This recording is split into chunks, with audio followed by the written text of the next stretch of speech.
Hi, welcome to Fast Facts with Dr. Tan, and this is the third video in our special series celebrating the month of November, which is also Movember, and we are focusing on how cycling relates to men's health. So today we're going to talk about cycling in relation to testosterone.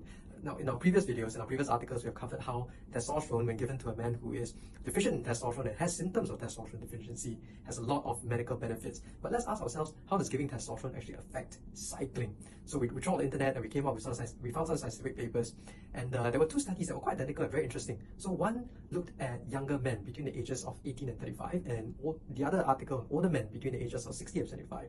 The design of both studies were quite similar. So both groups of men were given medications to stop their own natural testosterone production, and then they were divided into different groups, each one receiving a higher and higher dose of testosterone.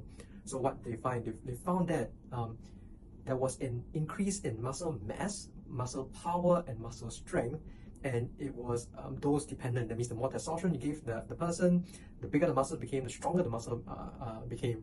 Right? But both studies also concluded that it did not affect muscle fatigability, especially leg muscle fatigability.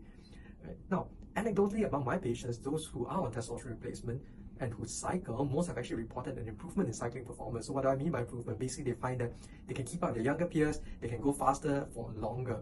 Right? So we then trawled the internet some more to look for further studies on why doesn't testosterone affect fatigability in leg muscles, because logically, if testosterone increases the number of red blood cells in our body, which we know it does, then our body is more efficient at delivering oxygen to the muscles, and really then the muscles should fatigue slower. Right? So unfortunately, I couldn't find any study specific to this point, but what I can say is definitely testosterone replacement in men improves leg muscle mass, power, and strength. Among my patients, it improves their cycling performance overall. Definitely, if you think you suffer from the symptoms of low testosterone, you should see a doctor, get a test, and then see whether testosterone replacement is good for you, especially in relation to your cycling performance. This is Dr. Tan signing off.